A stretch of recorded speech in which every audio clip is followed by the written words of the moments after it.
Surat Al-Fatihah itu Makkiyah jatuhnya. Berarti ayat ini turun di Makkah. Min maqasidis surah, tujuan dari surat Al-Fatihah diturunkan tahqiqul ubudiyah al-khalisah lillahi ta'ala.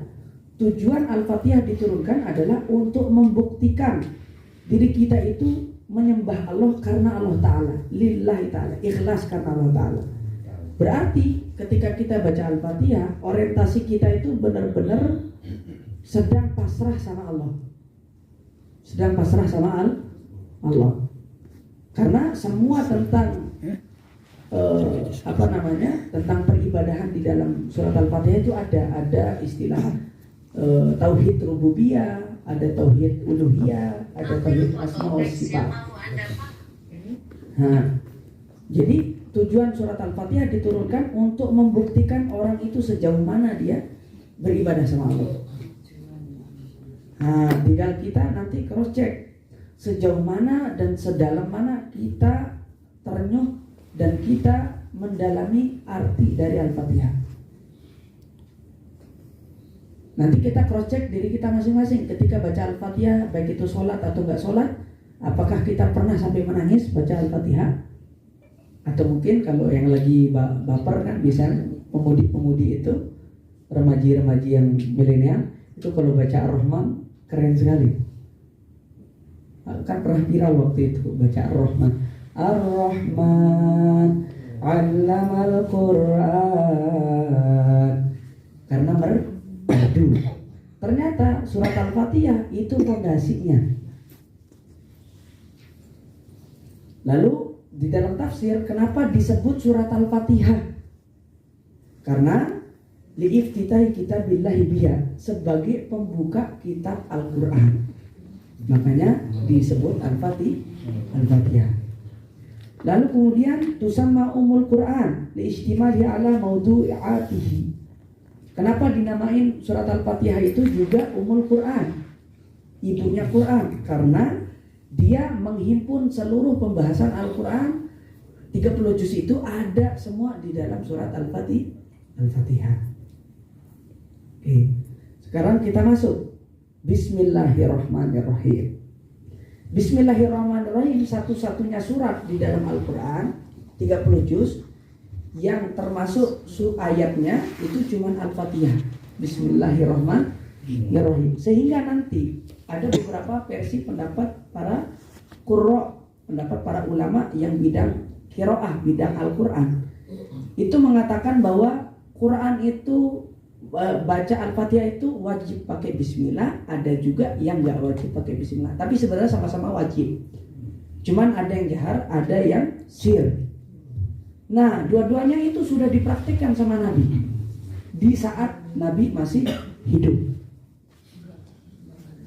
Pendapat yang pertama yang mengatakan wajib bismillah, ya, sehingga akhirnya bismillahnya dijaharkan, maka itu benar. Tapi tidak boleh terputus. Siratal ladzina an'amta 'alaihim ghairil maghdubi 'alaihim waladdallin, amin, satu ayat. Karena apa? Ayat Quran itu, surat Al-Fatihah itu kesepakatan para ulama disebut sab'ul matani, 7 pujian.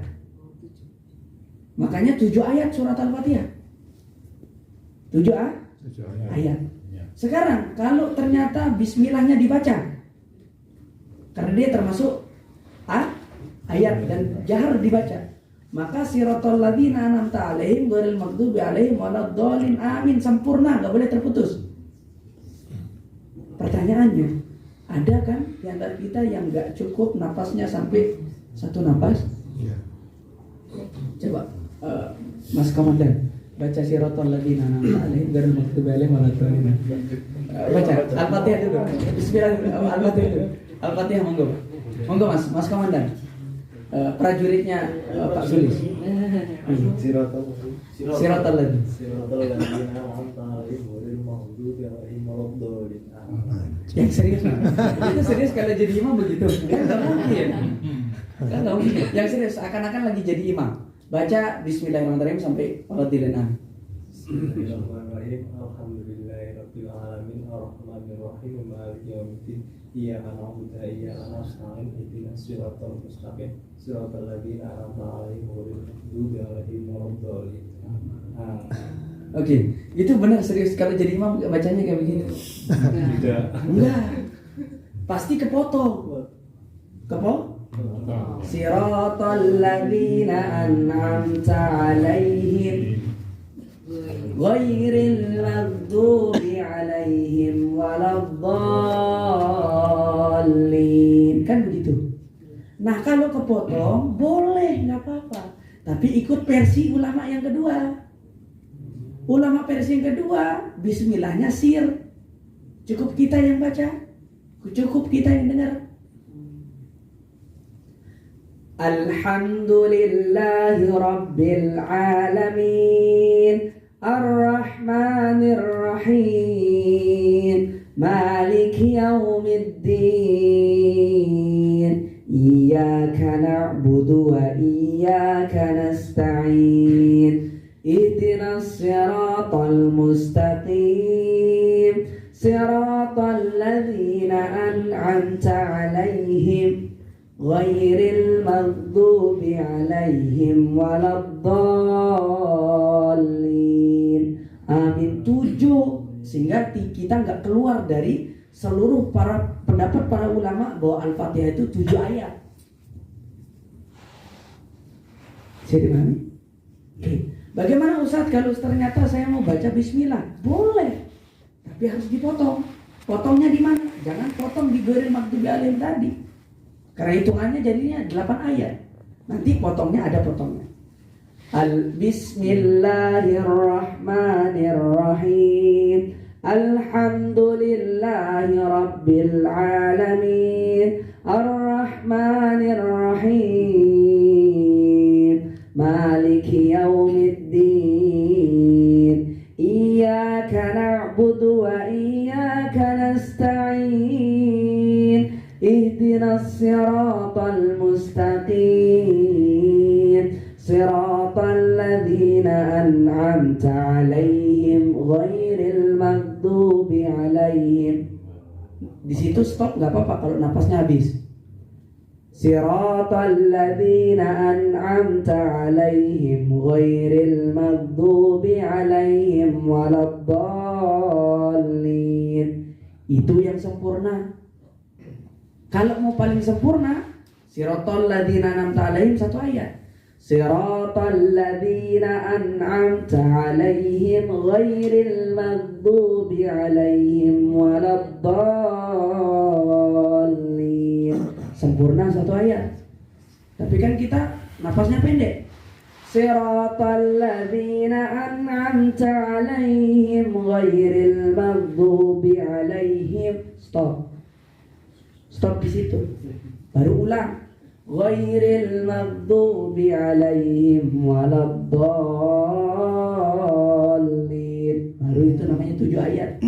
Coba dilihat di Qur'annya masing-masing. Pasti di situ ghairil maghdubi 'alaihim itu tandanya lam.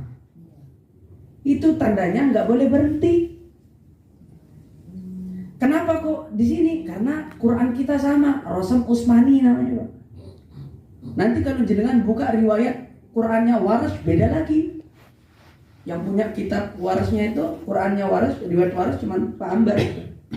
Nanti ada tanda-tanda. Nah, tapi karena mayoritas di Indonesia semuanya pakai hafaz, kan kita hafaz Ibu. Sehingga Qurannya akhirnya dicetaknya sama.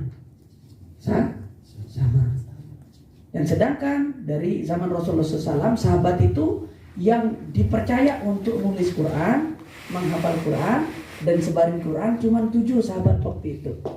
Ada namanya Abu Musa al-Asy'ari, ada namanya Utsman bin Affan, ada namanya Salim bin Huzaifah, ada namanya Zaid bin Sabit, ada namanya Ali bin Abi Thalib, ada namanya siapa lagi? Abdullah bin Mas'ud dan sebagainya. Itu dia. Sehingga ternyata berarti balik lagi Mas Komandan, kalau mau pakai bismillah Kalau mau pakai bismillah, maka disambung menjadi satu ayat. Tapi persoalannya nyampe ya? Enggak. Maka solusinya ada. Solusinya adalah siratal ladzina an'amta 'alaihim ghairil maghdubi 'alaihim. Stop di situ. Jangan stop di siratal ladzina an'amta 'alaihim. Jangan stop di situ. Karena itu tanda lam, tidak boleh berhenti. Bisa dipahami? Nah, kita nggak tahu atau belum tahu, bisa jadi ya memang karena belum kita pelajari. Mudah-mudahan sekarang menjadi cahayanya. Ternyata begitu cara bacanya. Lalu kemudian kalimat Bismillahirrahmanirrahim. Bismillah itu abda'u qiraatil Quran musta'inan bihi ta'ala. Kalimat Bismillah, ketika kita baca Bismillah, maka yang kita harus hadirkan itu adalah kita memulai baca Al-Quran dengan minta tolong sama Allah. Apa pentingnya? Berarti tandanya setiap kita mau baca Al-Quran atau bedah Al-Quran atau dengar pengajian, yang kita harus hadirkan di situ pertolongan Allah. Kita minta tolong sama Allah. Bisa jadi kita ngaji Quran sudah 40 tahun gak paham-paham karena kita ngandelin otak kita yang pintar. Akhirnya gampang lupa. Itu keberkahannya di dalam tafsir. Yang kita hadirkan kalau ngaji Quran, bedah Al-Quran atau bahas tentang Al-Quran, maka yang kita hadirkan itu adalah musta'inan bihi. Kita minta tolong kepada Allah agar Quran ini mudah kita pelajari. Nanti tinggal kita cross check diri kita masing-masing. Ketika kita baca Al-Quran di rumah, yang kita hadirkan ini adalah pengen cepat selesainya, pengen cepat hatamnya, atau kita ingin menghadirkan minta tolong sama Allah. Sehingga akhirnya kebanyakan dari seseorang itu tidak bisa merasakan manis dan lezatnya Quran karena pengen cepat selesai. Terutama kalau lagi yasinannya. Iya. Yasinul Qur'anil Hakim innaka lanal oh sampai pengen cepat selesai itu. Dan memang sudah menjadi tradisi. Enggak cepat juga repot. Keburu hidangannya dingin kan gitu maksudnya. Ya itu Mas? Ya. Tapi karena sudah menjadi budaya ibadah, mau nggak mau nggak mau. Lalu akhirnya kapan merasakan manis dan lezatnya Al-Quran tadi? Lalu kemudian yang kedua, mutabarrikan bidzikri ismi. Kita ngalap berkah lewat nyebut namanya Allah. Kalimat Bismillah. Makanya oleh karena itu Rasulullah SAW punya hadis, punya sunnah bahwa setiap mau melakukan sesuatu supaya sesuatu itu jadi berkah, baca Bismi, awali dengan Bismi. Sederhana Pak. Mas Komandan begitu masuk jam 7 teng, begitu mulai datang baca Bismillah, akhirnya pekerjaannya yang terik matahari merasakan itu, maka menjadi berkah. Pertanyaannya, nanti kita bahas ke ayat berikutnya, Ar-Rahmanir-Rahim itu. Pertanyaannya, yang kerja seperti kita, yang bukan muslim ada nggak? Saya tanya, Allah turunkan berkah atau tidak? Tidak. Tidak. Kira-kira kita sama yang nonis, saudara kita yang bukan muslim, nominalnya kira-kira ada yang sama nggak nominalnya dengan kita? Ada. Tapi bedanya kita sama dia itu harus ada, yaitu dari keberkahan. Nanti kita masuk ke ayatnya. Ar-Rahman itu alokasi, baik yang muslim ataupun yang tidak muslim. Pertanyaannya, kadar kita kopi dapat, yang nonis dapat kopi juga nggak? Sama. Tapi supaya jadi kopinya berbeda, harus ada bedanya. Makanya kemudian akhirnya ada sunnah, setiap mau makan baca Bismillah. Itu kesimpulannya itu. Padahal sama-sama ngopi. Berarti banyak sekali di antara pekerjaan kita, perbuatan kita ditakar sama Allah, takarannya sama. Saya tanya Pak, yang kayak kita gaji setiap akhir bulan dapat gaji, lalu kemudian kita juga mikir healing kemana? Jabatan. Setiap gajian yang kita langsung list kemana? List mau jalan-jalan kemana? Belanja. Oh, belanja. Lalu kemudian mau cari makan-makan di mana? Saya tanya, yang mau list sama nggak? Sama. Tapi harus ada yang berbeda caranya.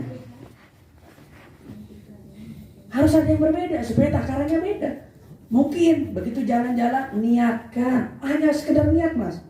Niatkan untuk melariskan dagangan seorang muslim. Niatkan kalau lagi healing-healing tadabbur alam, sederhana, nggak usah malu-malu, nggak berat itu. Kita kerja di kantor, sama-sama ngetik. Yang nulis ngetik juga nggak? Sama. Supaya jadi ketikannya beda dan nilainya pahala. Ketik dengan bismillah di awal. Selesai sudah, nggak usah bismillah tiap ngetik Bu, capek. Bismillah di awal aja. Akhirnya pekerjaan jadi berkah. Rezekinya jadi berkah, makannya berkah, jalannya berkah, duduknya berkah.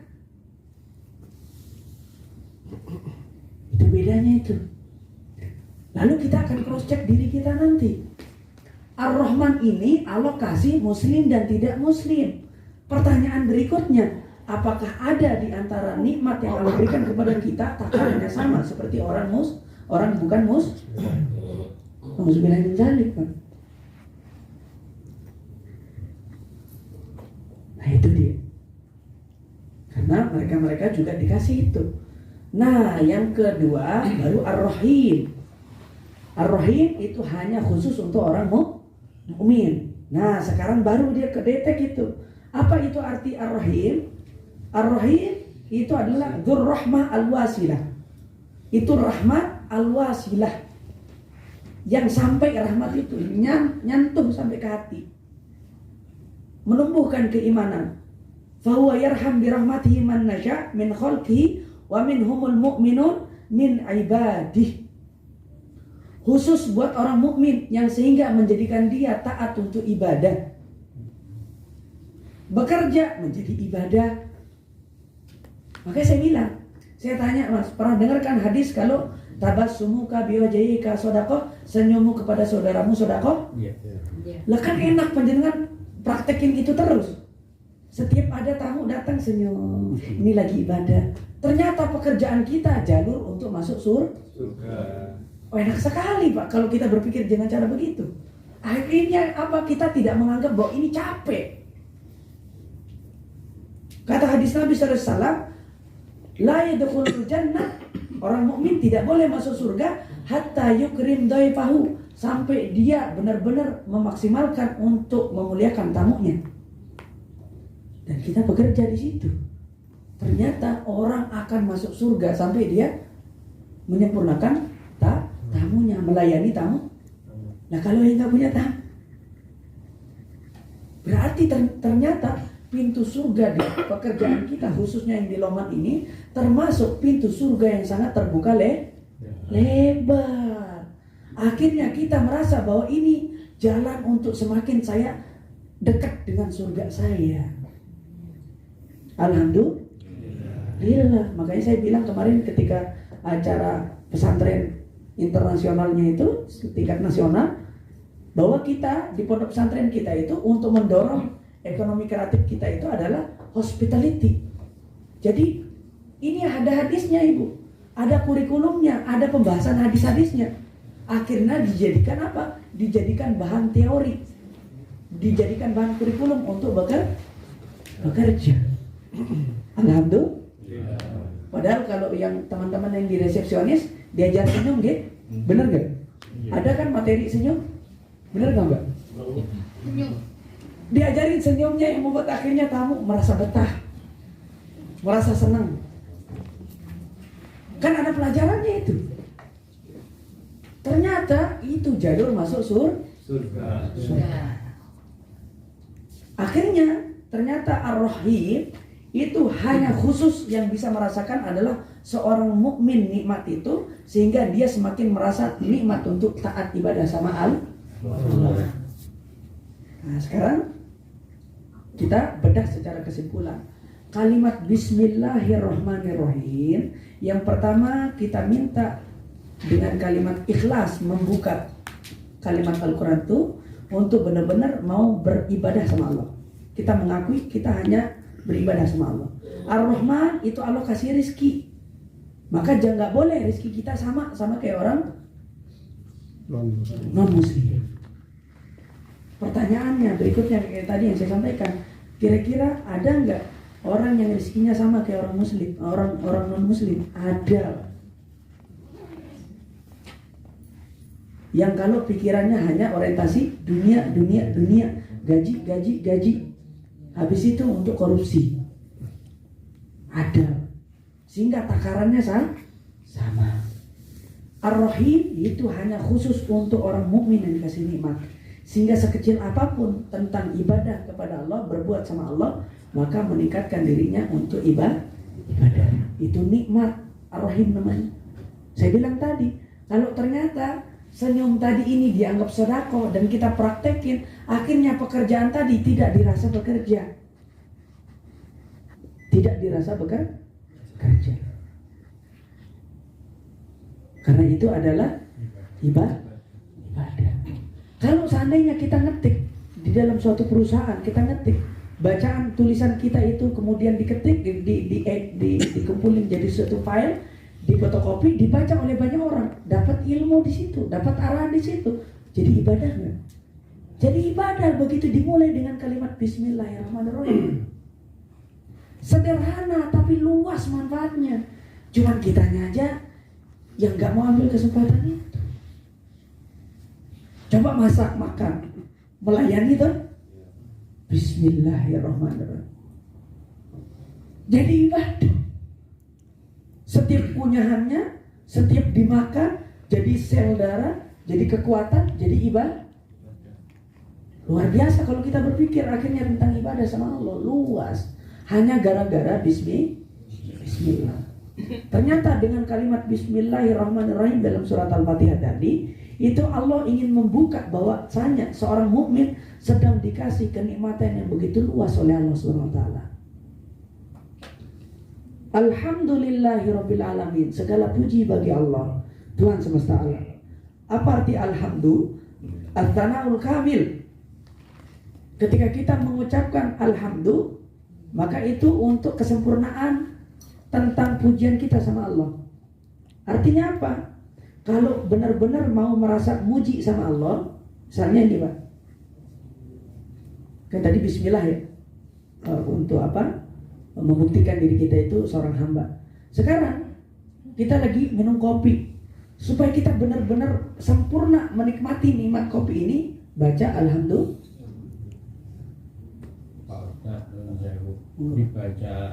Dibaca minum kopi tadi ya, dibaca alhamdulillahnya itu setelah kita minum. Setelah minum.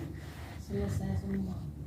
Mau setelah 3 tegukan boleh, mau setiap 1 tegukan boleh. Kalau kan di dalam redaksi Nabi SAW itu kalau minum ya, minum itu 3 kali teguk, kan gitu.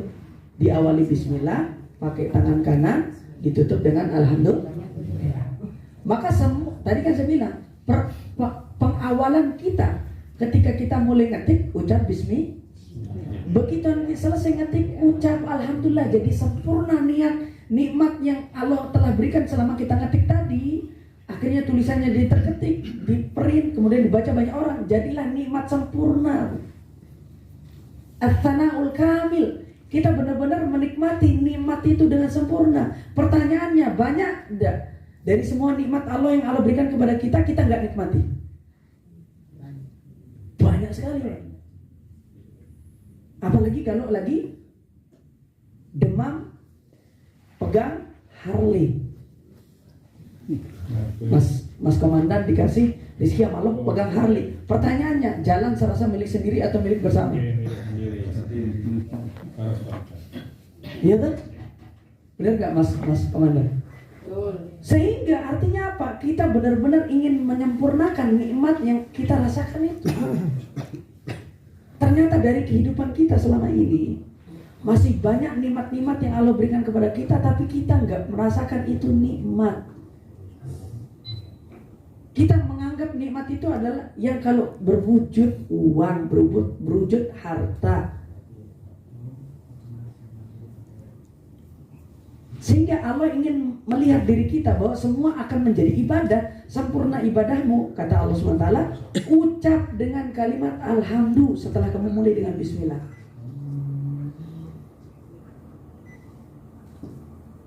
Makanya oleh karena itu, kalau bangun tidur bacanya apa? Alhamdulillahilladzi ahyana setelah bangun tidur.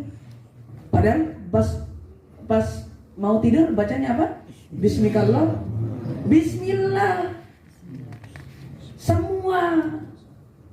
Makanya kalau makan baca doanya apa? Kalau lupa Bismillahi awwalihi wa akhiri. Semua dipakai bismillah. Nanti begitu selesai baca alhamdulillah. Maksudnya apa antara bismillah dengan alhamdulillah? Supaya sempurna nikmat itu dan sempurna pahalanya. Mewujudkan kita bahwa kita benar-benar ingin menyempurnakan nikmat yang Allah berikan kepada kita. Boleh nanya lagi. Masih persepsi saya barangkali Pak Ustadz, mungkin kalau Bapak itu sudah tahu ya. Jadi alhamdulillah itu yang saya maknai Pak Ustadz, itu kalau saya misalkan contoh menerima kabar baik, kan saya tidak membaca bismillah dulu ya Pak Ustadz, langsung oh alhamdulillah. Itu bedanya dengan nah itu gimana Pak Ustadz? Tadi itu kita memulai pekerjaan dengan diri kita, lalu kemudian kita tutup pekerjaan kita dengan ucap alhamdulillah. Sekarang ternyata untuk memahami arti kalimat alhamdulillah itu adalah pujian terhadap Allah SWT yang telah berikan nikmat kepada kita. Pertanyaannya, begitu dapat kabar gembira terasa nikmat nggak? Itulah yang dimaksud dengan alhamdulillah. Itu definisi yang kedua. Definisi yang kedua, artinya nikmat yang dirasakan. Ada yang kita nggak rasakan tapi kita paksa untuk merasakan itu. Makanya alhasil ternyata apa? Banyak nikmat yang Allah sudah berikan kepada kita nggak diawali dengan bismillah, nggak juga ditutup dengan alhamdulillah. Ya sudah begitu aja. Apalagi ngapunten. Ngapunten mana? Kalau kita di perempatan ada orang minta makasihnya sama orang atau makasih sama Allah, itu dulu. Ini masih sinopsis kita nih. Kira-kira. Sama orangnya, benar nggak? Lo ngucapnya, ya Allah terima kasih. Cukup di dalam hati, nggak usah pakai speaker. Nggak usah pakai speaker, cukup dalam hati. Pak Ustadz yang dulu saya udah ini kan namanya suatu spontanitas ya, namanya manusiawi Pak Ustadz ya. Tapi begitu dia pandai ternyata dan terlatah, dia latah mengucapkan alhamdulillah, luar biasa. Dikit-dikit alhamdulillah, begitu agak keliru astagfirullah, itu luar biasa. Maka masuk ke dalam ayat nanti wadzakirinallaha katsiran wadzakirat. Ganjaran buat orang-orang yang senantiasa pandai dan latah mengucapkan zikir sama Allah. Adallahu lahum maghfiratan wa ajran 'azima. Kami lipat gandakan, kami janji kepada mereka adallahu lahum maghfiratan, pengampunan seketika langsung dapat ampun. Itu nikmatnya itu. Dikit-dikit alhamdulillah diampuni apa yang bersalah tadi. Dikit-dikit ternyata astagfirullahaladzim, apa yang salah tadi belakangan diampuni oleh Allah. Itu ganjaran dari Allah SWT. Oke? Bisa dipahami?